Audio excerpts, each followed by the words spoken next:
Graça e paz, irmãos. Antes de entrar na pregação, eu gostaria de fazer um convite para toda a igreja. Alguns até já estão sabendo pela internet, mas não vou divulgar de forma oficial agora. No primeiro sábado de outubro, dia 1º de outubro, será realizado o evento de lançamento do meu novo livro. Pela graça de Deus, eu escrevi mais um livro. É esse livro que vocês estão vendo aí, chama Entenda a Trindade. E o foco dele foi abordar todos os assuntos relacionados à pessoa do Pai, do Filho e do Espírito Santo. E também explicar a doutrina da Trindade. Então, por exemplo, nesse livro vocês terão as várias concepções que as religiões fazem, concepções distorcidas da pessoa de Deus, em comparação com a revelação bíblica. Vocês verão se é coerente afirmar que Deus existe, onde eu postei uma série de argumentos de teólogos no decorrer da história, comprovando de forma lógica a existência de Deus. Expliquei como Deus se revela. Expliquei também quais são os atributos divinos, tanto do Pai quanto do Filho e do Espírito. Os vários nomes que Pai, Filho e Espírito têm no decorrer da Bíblia e o porquê desses vários nomes. Também explico sobre a doutrina da Trindade, a humanidade de Cristo, a divindade de Cristo, como ele concilia essas duas naturezas, né? A questão do anjo do Senhor, que são aparições que muitos teólogos defendem ser do próprio Cristo no Antigo Testamento.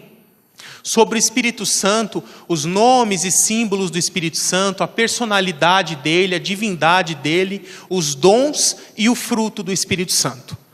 Tudo isso abordado nesse livro, e eu convido toda a igreja a estar presente aqui no sábado, dia 1º de outubro, a partir das 19 horas, onde será o evento de lançamento do livro, e será realizada também uma palestra, onde eu explico esses assuntos relacionados ao livro.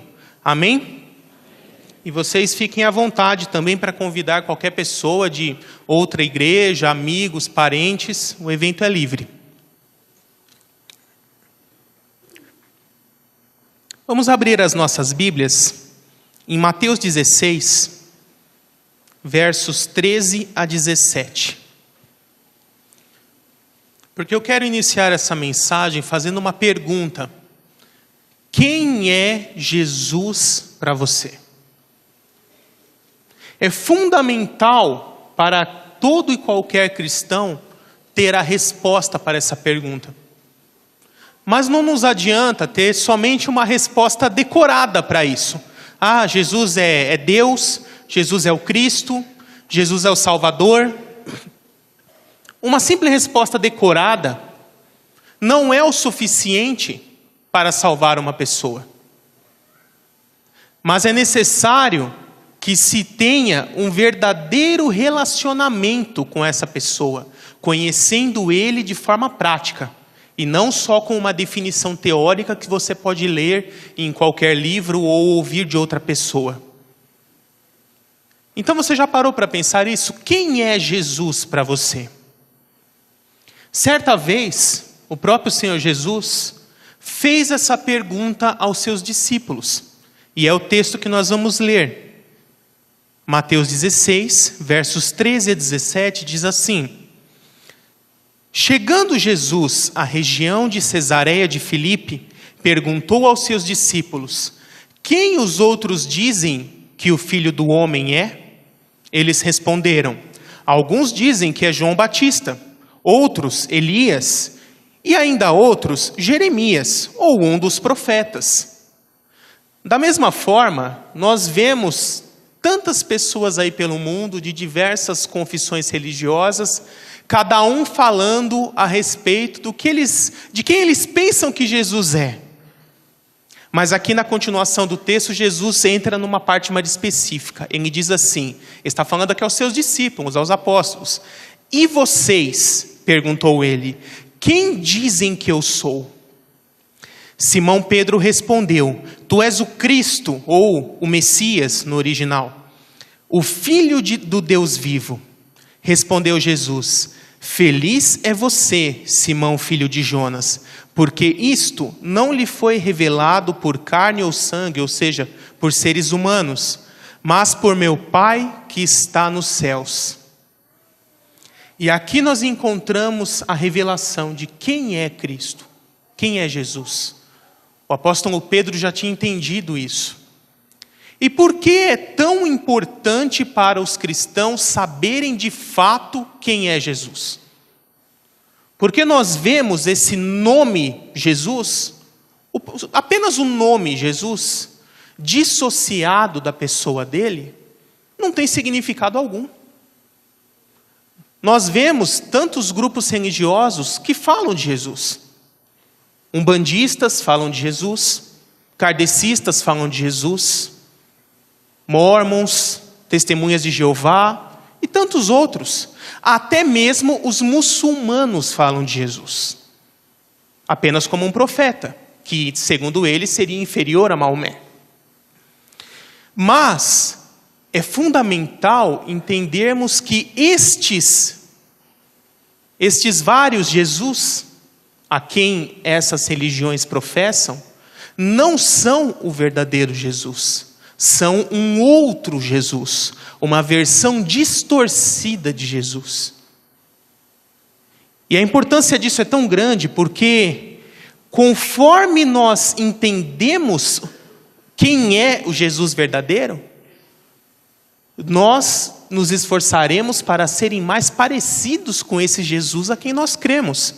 É daí que vem o nome cristãos, um pequeno Cristo, um imitador de Cristo. Então, se a pessoa crê numa concepção distorcida de Jesus, ela naturalmente irá imitar esse Jesus falso, e irá fazer coisas erradas. E hoje, nessa data, 11 de setembro, completam-se exatamente 15 anos do momento em que, por volta desse mesmo horário, pessoas que não conheciam o Jesus verdadeiro, mas tinham uma concepção distorcida de Jesus, lançaram 2 aviões em prédios lá em Nova York. O maior atentado terrorista de todos os tempos, ou da modernidade pelo menos. Para vocês verem a que ponto uma concepção distorcida da pessoa de Jesus pode levar alguém a fazer. Então, se existem tantas concepções de Jesus, como conhecer o verdadeiro?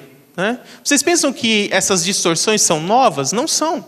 Se vocês consultarem lá em 2 Coríntios 11, versos 3 e 4, Paulo diz assim: o que receio e quero evitar é que, assim como a serpente enganou Eva com astúcia, a mente de vocês seja corrompida e se desvie de sua sincera e pura devoção a Cristo.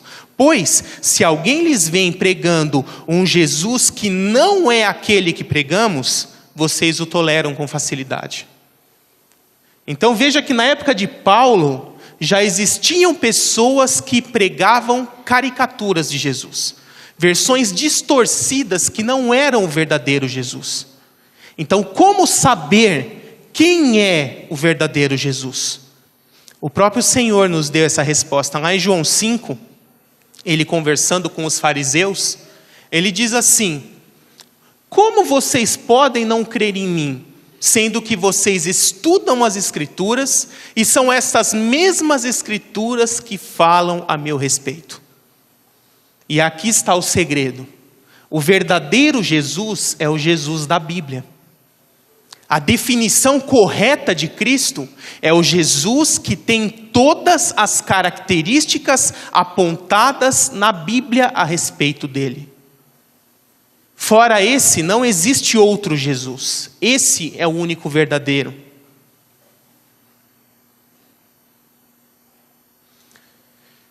Algumas semanas atrás, o irmão Joseniel, futuro pastor, falou sobre a humanidade de Cristo. Mas Cristo não é só humano, porque embora lá no Evangelho de João, capítulo 1, o texto comece dizendo que Jesus era Deus, estava com Deus, todas aquelas coisas foram feitas por ele, sem ele nada do que foi feito se fez. Mais à frente no verso 14 diz assim: e o verbo se fez carne e habitou entre nós. Então, Jesus é homem, como o irmão Joseniel explicou muito bem algumas semanas atrás. Mas hoje eu quero fazer como que uma continuação dessa pregação, falando a respeito da divindade de Cristo. Como nós podemos ter certeza que Jesus é Deus? E aqui eu separei alguns argumentos. Vocês já pararam para pensar nisso? Às vezes nós dizemos de uma forma instintiva, automática: Jesus é Deus. Mas o que significa isso? Vamos parar a pensar um pouquinho.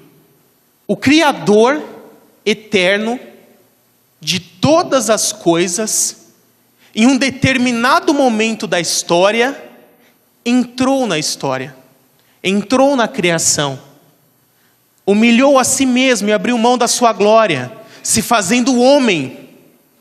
Aquele cuja mão sustenta todas as coisas, se humilhou ao ponto de se tornar um bebezinho, e concebido por Maria, agarrava na mão dela, de quem em sua infância dependia para tudo. Veja o nível de humilhação a que ele chegou, a que ele se submeteu. E é por isso que Paulo, lá em 1 Coríntios, versos 18 em diante, diz que o Evangelho é loucura para os homens.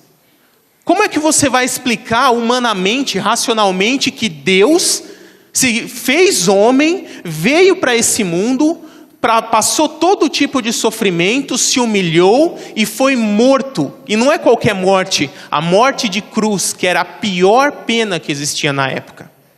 Como explicar isso? Deus se fez homem e ainda morreu. E é por isso que Paulo fala, o Evangelho é loucura. Vamos ler o texto. Pois a mensagem da cruz é loucura para os que estão perecendo, mas para nós que estamos sendo salvos é poder de Deus, visto que na sabedoria de Deus o mundo não o conheceu por meio de sabedoria humana. Agradou a Deus salvar aqueles que creem por meio da loucura da pregação. Pois nós, porém, pregamos a Cristo crucificado, o qual de fato é escândalo para os judeus e loucura para os gentios. E é por isso que o Evangelho só pode ser aceito pela fé. Porque realmente, se formos ter uma lógica estritamente humana, ele será loucura, ele não fará sentido. Mas essa é a verdade que a Bíblia nos revela: Jesus Cristo é Deus. E eu separei aqui 3 linhas de argumentação para comprovar biblicamente que Jesus é Deus. A primeira delas é o testemunho dos próprios profetas do Antigo Testamento. Se nós formos lá em Isaías, capítulo 9, verso 6, ele diz assim: porque um menino nos nasceu, um filho nos foi dado, o governo está sobre os seus ombros, e ele será chamado Maravilhoso Conselheiro. E agora olha o restante: Deus forte, Pai da eternidade e Príncipe da paz. Então Isaías nos diz que aquele menino que nos nasceria é ao mesmo tempo o Deus forte e o Pai da eternidade.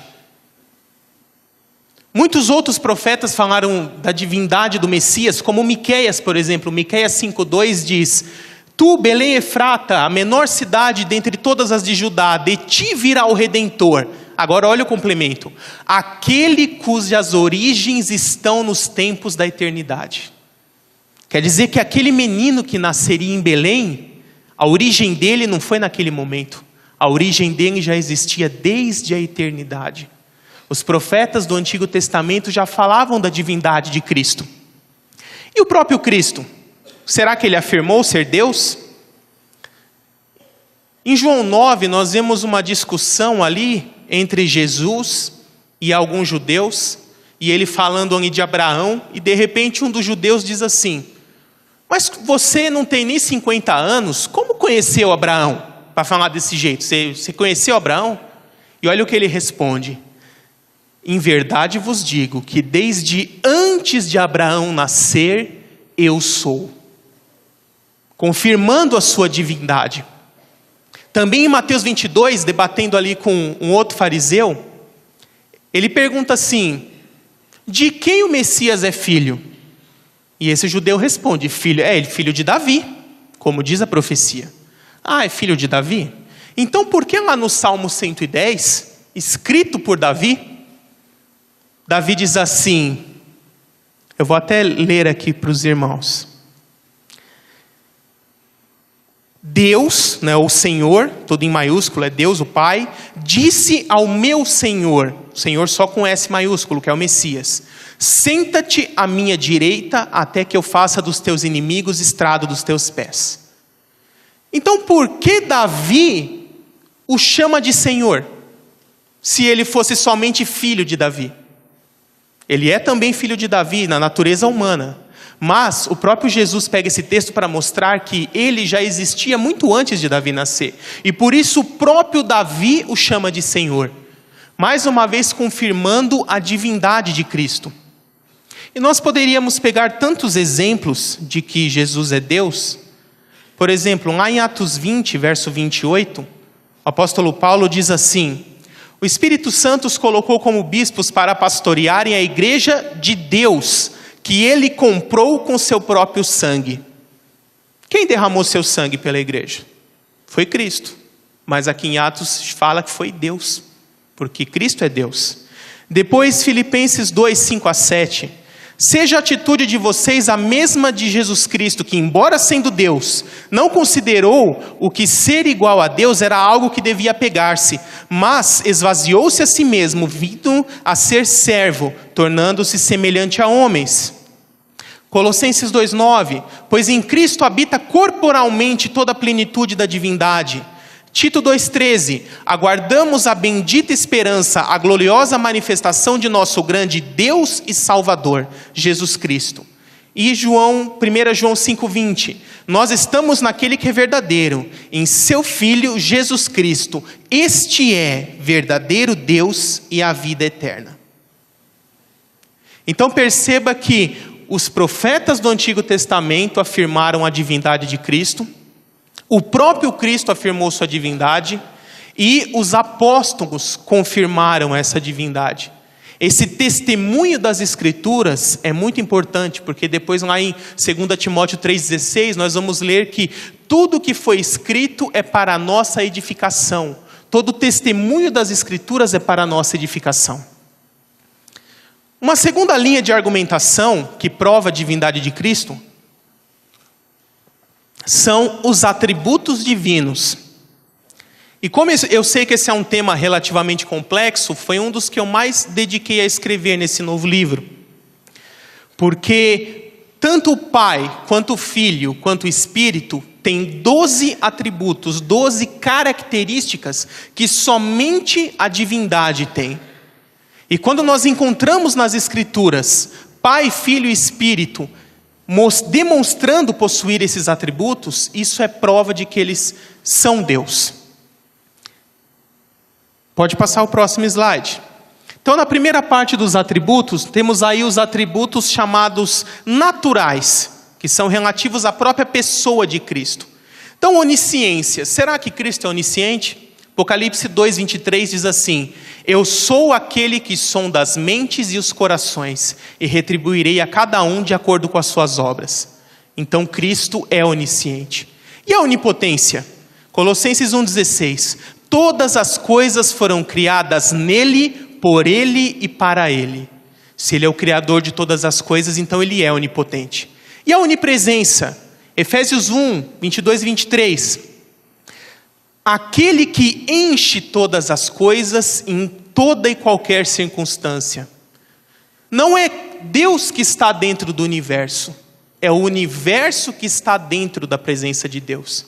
Porque o próprio Deus já existia antes do universo existir. O universo é uma criação de Deus. Então o próprio universo está dentro da onipresença dele, e não o contrário. E unidade? Lá em João 10, Jesus fala assim, eu e o Pai somos um.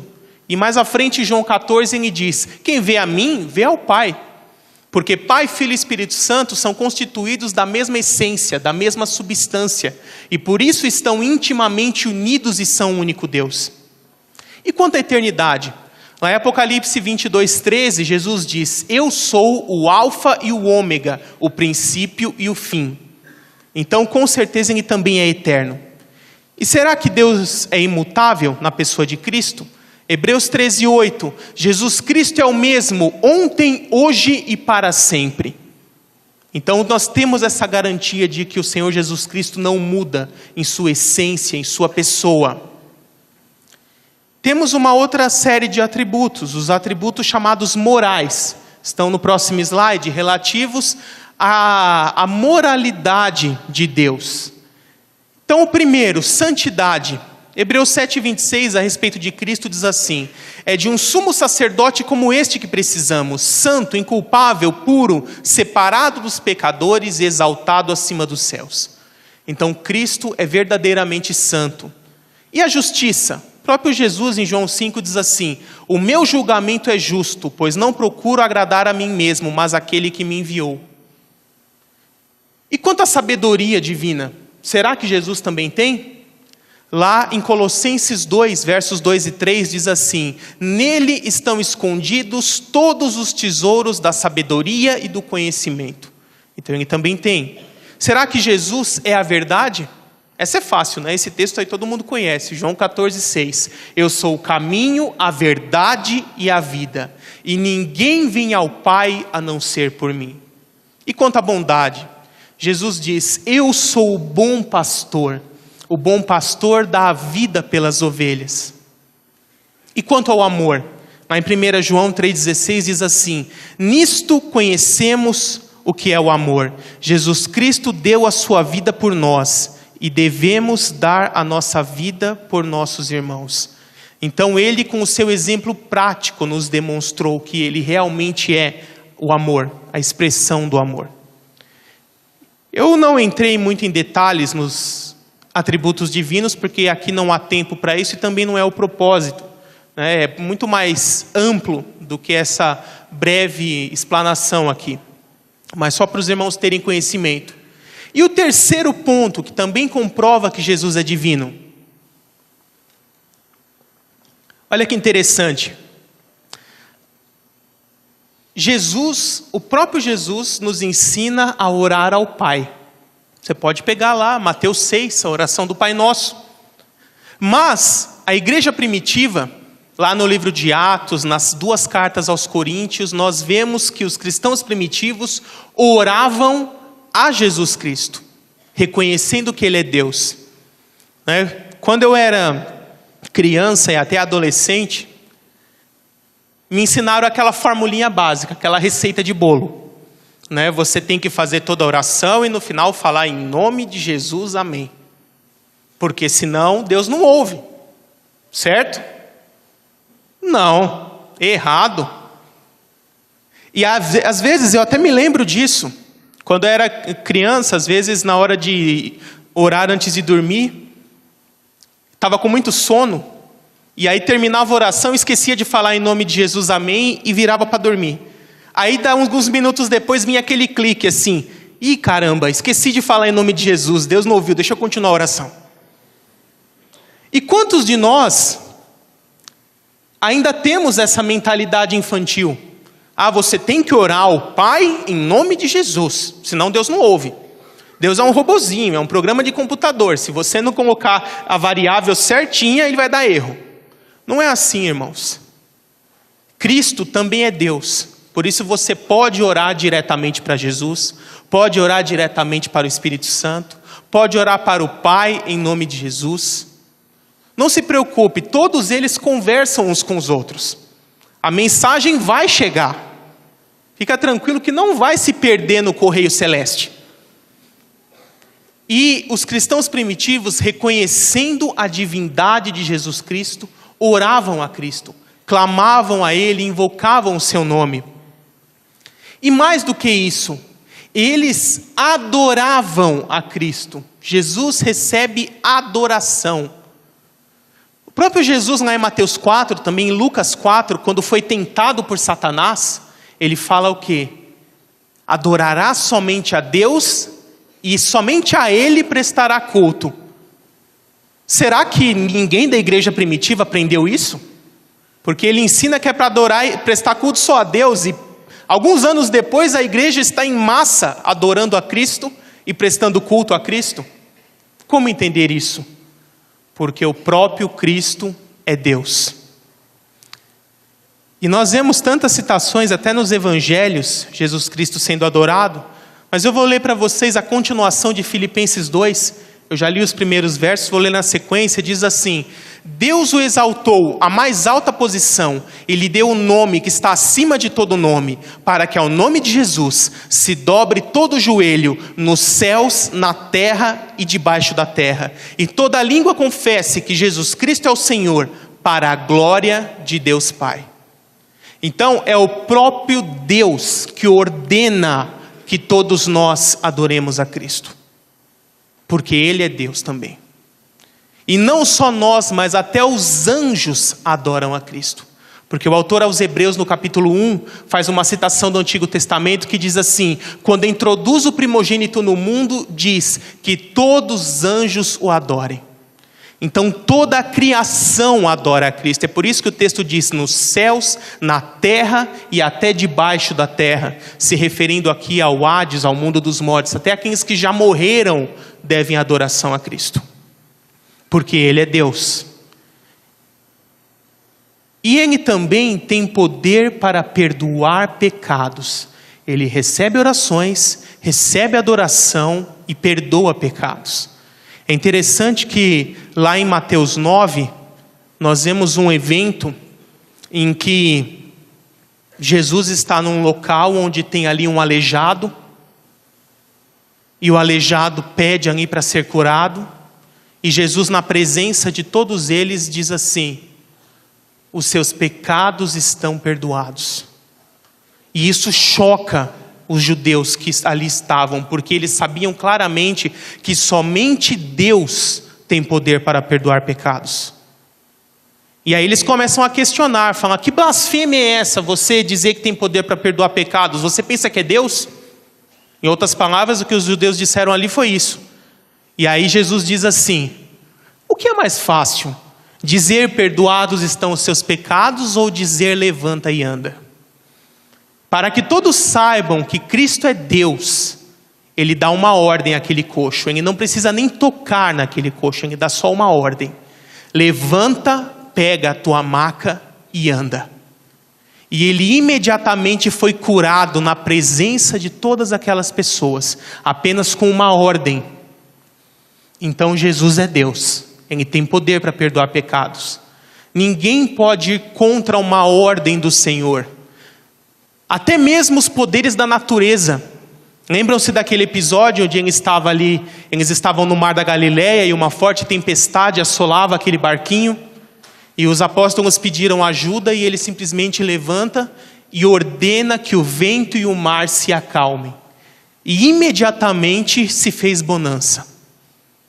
E então os apóstolos se admiraram e falaram: quem é este que até o vento e o mar lhe obedecem? Jesus é Deus. Agora eu gostaria que os irmãos abrissem em João 17.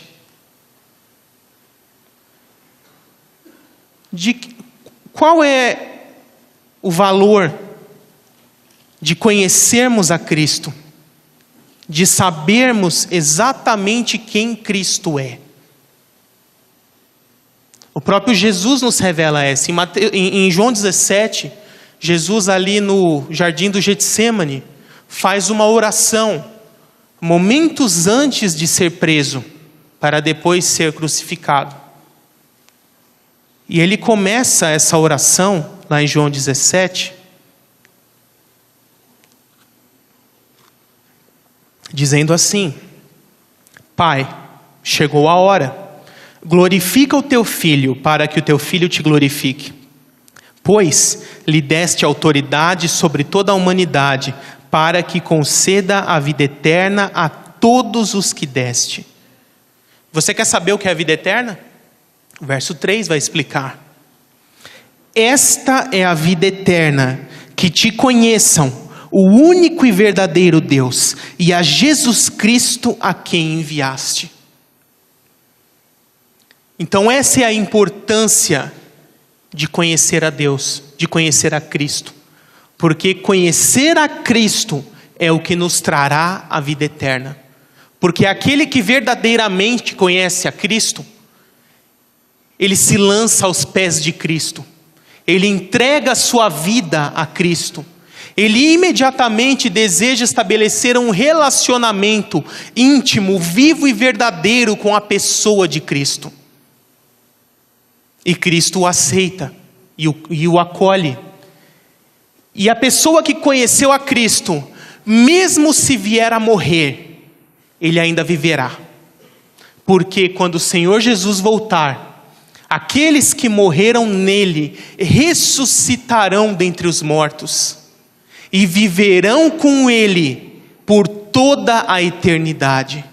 E é por isso que conhecer a Cristo é a vida eterna. Porque todo aquele que verdadeiramente conhece a Cristo terá a vida eterna. E esse texto de João 17 é muito impactante, porque primeiro ele ora por si mesmo, depois ele ora pelos apóstolos, e a partir do verso 20, ele ora por mim e por você, por cada um de nós. Ele já sabia que nesta manhã estariam reunidas as pessoas que creram em seu nome. E ele ora por todos aqueles que haveriam de crer por meio da pregação da mensagem. No verso 20, ele diz assim: minha oração não é apenas por eles, os apóstolos, rogo também por aqueles que crerão em mim, por meio da mensagem deles, para que todos sejam um. Pai, como tu estás em mim e eu em ti, que eles também estejam em nós, para que o mundo creia que tu me enviaste. Deles a glória que me deste, para que eles sejam um, assim como nós somos um. E neles, eu neles e tu em mim. Que eles sejam levados à plena unidade, para que o mundo saiba que tu me enviaste, e os amaste como igualmente me amaste. E olha o verso 24. Pai, eu quero, Jesus falando, quero que os que me deste estejam comigo, onde eu estou, e vejam a minha glória, a glória que me deste, porque me amaste antes da criação do mundo. Olha que amor é esse. Naquele momento, Jesus estava prestes a ser preso e crucificado, e ele ora por todos nós, por aqueles que haveriam de crer em seu nome. E mais que isso, ele diz: Pai, eu quero estar com eles. O meu desejo é que eles estejam comigo e vejam a minha glória. Então vocês podem ter certeza que o próprio Senhor Jesus está lá nos céus, à destra do Pai nesse momento, ansioso pelo momento determinado por Deus em que Ele irá voltar para buscar a sua igreja, para levar os seus santos para habitarem com Ele para todos sempre, para que haja finalmente o casamento da noiva e do noivo. O Senhor Jesus está ansioso por esse dia. E para finalizar, eu gostaria também de comentar um pouco mais sobre isso, porque muitos têm uma concepção distorcida de enxergar o Pai e enxergar Cristo de formas diferentes. Quantas vezes nós ouvimos, até no meio secular, a pessoa falando assim: eu amo a Cristo, mas eu tenho medo de Deus. Vocês já ouviram esse tipo de coisa? O Deus do Antigo Testamento é malvado. Ele manda fazer um monte de coisa lá, manda matar pessoas. Eu gosto mais de Jesus. Jesus é bonzinho. Quem aqui já ouviu esse tipo de coisa ou até falou?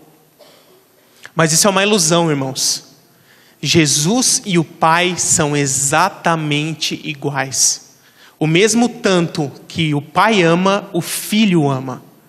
A mesma justiça e severidade que o Pai tem, o Filho também tem. Por isso, nós podemos e devemos amar ao Pai e ao Filho em igual proporção, em igual intensidade, e termos um relacionamento vivo com cada uma das pessoas da Trindade. Eu gostei bastante dessa gravura, porque nós costumamos achar que no céu tem um trono só. Não é verdade? Talvez quando eu coloquei essa gravura, vocês até tenham se chocado. Falando, como assim no céu tem 2 tronos?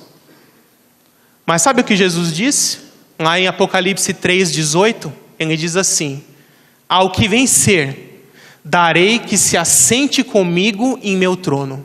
Assim como eu também venci e me assentei com o meu Pai em seu trono.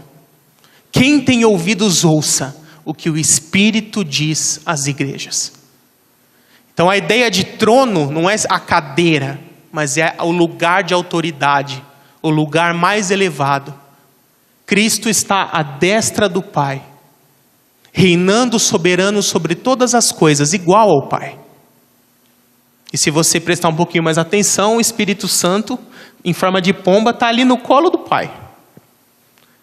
Então, toda a Trindade está no trono, reinando soberana e absoluta. E conhecermos a Deus é fundamental para que nós possamos entendê-lo melhor, amá-lo e servi-lo melhor. Amém, irmãos? Mas eu não poderia encerrar essa mensagem sem fazer um convite aos que estão aqui. Quem aqui realmente tem a certeza em seu coração que conhece a Cristo, que o ama, que o serve, que já entregou sua vida a Cristo? Porque como eu li agora há pouco em João 17, o que traz a vida eterna é conhecer a Cristo, saber o que Ele já fez por você, o que Ele está fazendo hoje e o que Ele ainda fará no futuro. E se no seu coração e na sua mente você não se sente que realmente conhece a Cristo e que tem um relacionamento com Ele, eu convido a você nessa manhã para tomar essa posição diante de Deus, para dizer para Jesus Cristo: eu quero te conhecer, eu quero te conhecer mais e mais, a cada dia. Eu quero ter um relacionamento vivo e verdadeiro com o Pai, com o Filho e com o Espírito Santo. E o próprio Jesus diz assim: aquele que vem a mim, de maneira nenhuma eu lançarei fora. Pelo contrário, Ele nos chama, Ele diz: venham a mim, vocês que estão cansados e oprimidos, e eu vos aliviarei. Porque o meu jugo é suave e o meu fardo é leve, e aqueles que se achegam a mim encontrarão descanso para as suas almas. Você está cansado? Está oprimido? Está aflito?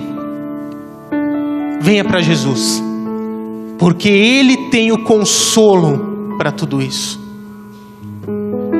E se neste momento o Espírito Santo de Deus está tocando em seu coração, e você está sentindo esse desejo de entregar a sua vida a Cristo, de realmente buscar conhecer ao Senhor, de viver para Ele, eu gostaria que você se levantasse em seu lugar.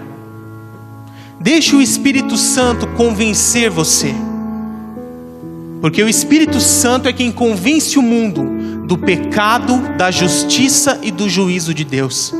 Ele nos convence de que nós somos pecadores, e de que o justo juízo de Deus, a justiça de Deus para nós seria a perdição eterna, por causa dos nossos próprios pecados.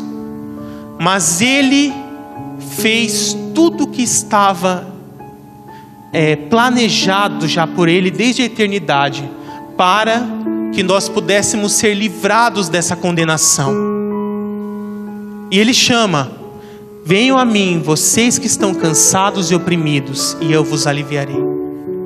Existe alguém aqui em nosso meio que quer entregar a sua vida para Jesus? Peço que você levante a mão. Existe alguém em nosso meio? Amém, glórias a Deus por isso. Os que levantaram a mão podem se colocar de pé.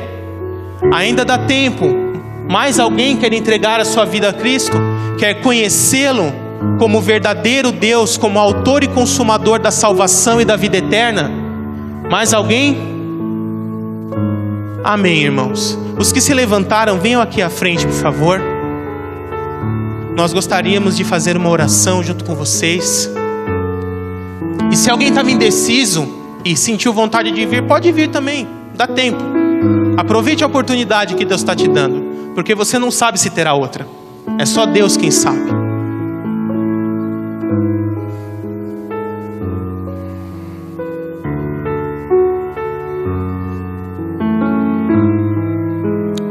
Meus amados, vocês que estão aqui, que tomaram essa decisão de entregar a vida a Cristo, essa é a decisão mais importante da vida de vocês. Deus se alegra tanto com esse momento, que a palavra nos revela que a cada um que se arrepende, Deus faz festa no céu, por vocês. Por isso eu quero que vocês repitam comigo essa oração, entregando suas vidas a Jesus Cristo. Amém? Digam assim: Santo Deus, Pai de amor, eu reconheço que Jesus Cristo é Deus, que se fez homem, que veio a este mundo morrer pelo perdão dos meus pecados, que ressuscitou, subiu aos céus, está à destra do Pai. Senhor Jesus, perdoa os meus pecados, manda um Espírito Santo para habitar em meu coração, em cada um dos dias da minha vida. Me dá a certeza de que os meus pecados foram perdoados e de que o meu nome está escrito no livro da vida. Muito obrigado, Senhor Jesus. Amém. Vamos aplaudir, igreja. Glória a Deus. Glória ao santo nome de Deus. E, irmãos, vocês agora entraram em uma família. A família de Deus, o corpo espiritual de Cristo aqui na terra. E sabe o que Jesus diz para essa família? Através de Paulo, na carta aos Romanos, capítulo 8, verso 1. Ele diz assim: agora não há nenhuma condenação para os que estão em Cristo Jesus. Amém? Não importa o seu passado, não importa o que você fez, seus pecados estão perdoados. Amém? Vocês são uma nova criação diante de Deus agora. Vocês passaram da morte para a vida. Glorifiquem a Deus por isso. Amém. Que Deus abençoe a todos.